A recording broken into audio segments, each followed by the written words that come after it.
এখন বাজার করতে যেতে খুব ভয় লাগে, কারণ মধ্যবিত্ত পরিবারের এত দামি সবজি খাওয়া খুব কষ্টের ব্যাপার। 3 টাকা কাজ হলে 5 টাকা বাজার করতে হয়, কিন্তু কি করব, খেতে তো হবেই, বাঁচতে তো হবেই।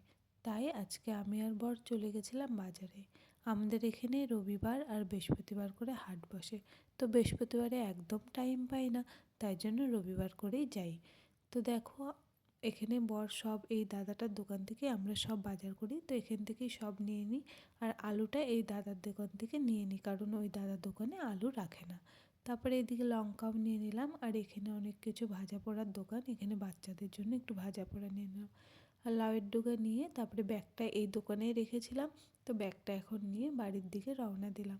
আর প্রতিবার হাটে এত ভিড় হয় না, বৃহস্পতিবারেও ভিড় হয়, রবিবারেও খুব ভিড় হয়।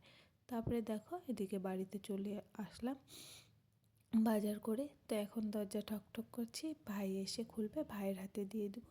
তো সবাই অনেক ভালো থেকো, সবাই।